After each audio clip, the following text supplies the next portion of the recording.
کوشش یہ کرنی چاہیے کہ صرف سسٹ ہی ریموو کی جائے اور اووری بچا لی جائے، ٹیوب بھی بچا لی جائے، کیونکہ یہ جو سسٹیں ہیں یہ یوزولی ینگ عورتوں میں 20-25 ایج گروپ میں ہوتی ہیں، لہذا ان کے آگے ابھی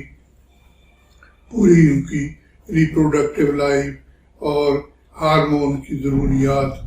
باقی ہوتی ہیں، لہذا کوشش یہ کرنی چاہیے کہ اووری کو کنزرو کر لیا جائے، سیو کر لیا جائے۔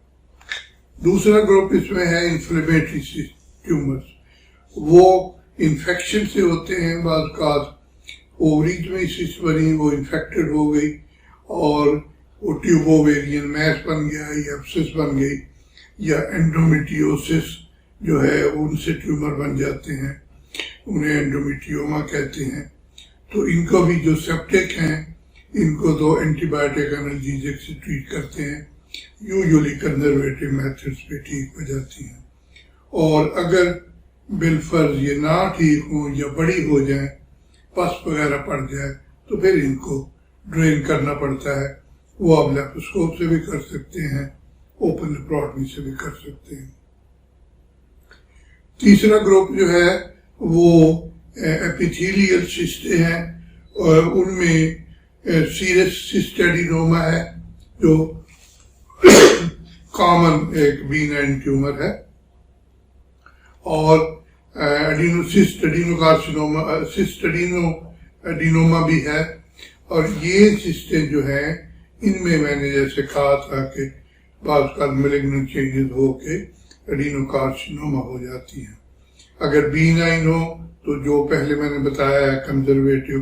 بڑی ہوں تو ان کو ریموو کرنا پڑ جاتا ہے۔ اس کے بعد جرم سیل ٹیومرز ہیں جن میں ڈرمائڈ سسٹ آ جاتی ہیں، یہ بھی ینگ عورتوں میں ہوتی ہیں۔ یہ ڈرمائڈ سسٹ بھی ایک عجیب ٹیومر ہے، اس کے اندر بال بھی ہوتے ہیں، اس کے اندر کارٹیلیج بھی ہوتی ہے، بونز بھی ہوتی ہے، اور یہ ایکس رے میں بھی نظر آ جاتی ہیں۔ تو ان کو یہ کافی ہیوی ہوتی ہیں اور یونیلیٹرل ہوتی ہیں یوزولی، تو ان کو ریموو کرنا ضروری ہوتا ہے، چونکہ یہ ادروائز مروڑا کھا کے ٹارشن کریٹ کر دیتی ہیں اور وہ ایک ایکیوٹ ایمرجنسی بن جاتی ہے۔ کامن سمپٹمز ان کے کیا ہیں؟ جو یوزولی پیٹ میں اگر بڑی سسٹ ہو تو محسوس ہوگا مریض کو خود پیٹ کے نچلے حصے میں، پھر پریشر سمپٹمز بلیڈر پہ ہو سکتے ہیں، بار بار پیشاب کرنے کی حاجت ہو سکتی ہے، بال پہ پریشر سمپٹمز ہو سکتے ہیں، اور اگر ٹارشن ہو جائے تو پھر ایکیوٹ ابڈومینل پین اور ایکیوٹ ایمرجنسی ہوتی ہے، پھر ان کو ایمرجنسی ہاسپٹل ایڈمٹ کرنا پڑتا ہے، اور اگر ایسی صورت ہو تو پھر آئی وی انفیوژن بھی دینی پڑتی ہے، اینٹی بایوٹک دینی پڑتی ہے، انالجیزکس دینے پڑتے ہیں، اور انویسٹیگیشنز بھی پوری کروانی پڑتی ہیں، total blood count, renal function test, lung function test, اپنا liver function test. Ultrasonography is a diagnostic, اس سے یوزولی آپ کو پتہ چل جاتا ہے کہ یہ ٹیومر کتنا بڑا ہے، اس کا ٹیکسچر کیا ہے، ارد گرد وہ آرگن سے جڑا ہوا ہے یا نہیں۔ ایم آر آئی بھی کروا سکتے ہیں، وہ مزید آپ کو انفارمیشن دے دے گا کہ اس میں کوئی میلیگننٹ چینجز ہیں یا نہیں ہے۔ تو یہ چیزیں جو ہیں یہ انویسٹیگیشن میں آ جاتی ہے۔ اس کے بعد مینجمنٹ میں جیسے میں نے ساتھ ساتھ بتایا ہے، مینجمنٹ وہی اگر تو بینائن ہے تو کوشش یہی کرنی چاہیے کہ کنزرویٹو مینجمنٹ پہ رکھنا چاہیے، اور اگر بڑی ٹیومر ہو، بڑی سسٹ ہو، پیشنٹ کو پین کاز کر رہی ہے، یہ پریشر سمپٹم کاز کر رہی ہے، تو پھر اس کو ریموو کرنا ضروری ہوتا ہے، اور وہ لیپروسکوپ سے بھی کر سکتے ہیں اور لیپروٹمی سے بھی کر سکتے ہیں، مگر یہ ان کو ریموو کرنا ضروری ہو جاتا ہے، ورنہ جیسے میں نے کہا کہ ان میں میلیگننٹ چینجز بھی ہو جاتی ہیں اگر یہ نہ ریموو کریں تو۔ بعض کا تو ایسے ہوتا ہے کہ پریگننسی بھی ہوتی ہے اور ساتھ سسٹ بھی بن جاتی ہے۔ یوزولی ایسے کیسز میں اکثر اوقات تو فنکشنل سسٹ ہوتی ہے،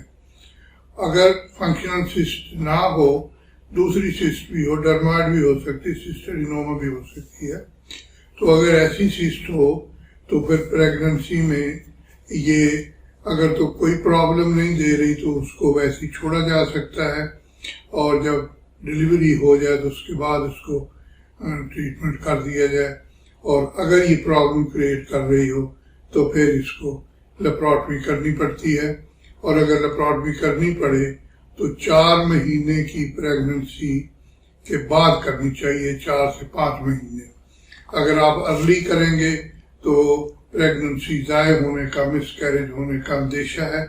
لہذا اس کو پوسٹ پون کر دینا چاہیے اور کنزرویٹو مینجمنٹ پہ رکھنا چاہیے جب تک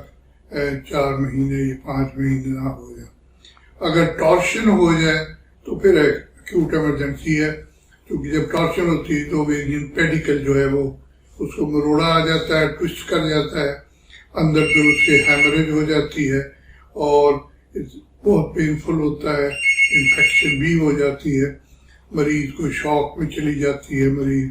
پھر اس کی ایمرجنسی لیپروٹمی کرنی پڑتی ہے۔ اچھا، اس کے اوویرین ٹیومرز کے کچھ مارکر ہیں، اب آ گئے، جو ہم مارکر ٹیسٹ کر کے پتہ کر سکتے ہیں کہ اوویرین ٹیومر کس قسم کا ہے، کیونکہ اوویرین ٹیومر کا مسئلہ یہ ہے کہ ان کی ڈائگنوسس لیٹ ہوتی ہے اور لیٹ سٹیج میں آتے ہیں، تو اگر کینسر ہو تو وہ سٹیج 3 سٹیج 4 میں آلریڈی پہنچ جاتا ہے، اور سٹیج 3 سٹیج 4 کے بعد جو سروائیول ریٹ ہے وہ بہت کم ہو جاتا ہے، 15 سے 20% ہوتا ہے، اور اگر ارلی سٹیج میں ڈائگنوز ہو جائے تو سروائیول ریٹ جو ہے وہ 70-80% ہے۔ اور اس لیے اس پہ بڑا کام ہو رہا ہے، کوئی ایسا اسکریننگ ٹیسٹ پتہ چل جائے جس سے سارے اوویرین کینسر جو ہیں وہ ڈائگنوز ہو جائیں۔ ابھی تک چند ایک ہوئے ہیں، وہ ہم اگلے لیکچر میں ڈسکس کریں گے، اور وہ مددگار ثابت ہوتے ہیں، مگر یہ ہے کہ سارے کینسر ابھی ٹیومر مارکر ان کو نہیں بنائے جا سکے، لہذا یہ ٹیومر مارکر اگلے لیکچر میں ڈسکس کریں گے۔ اوکے، اللہ حافظ۔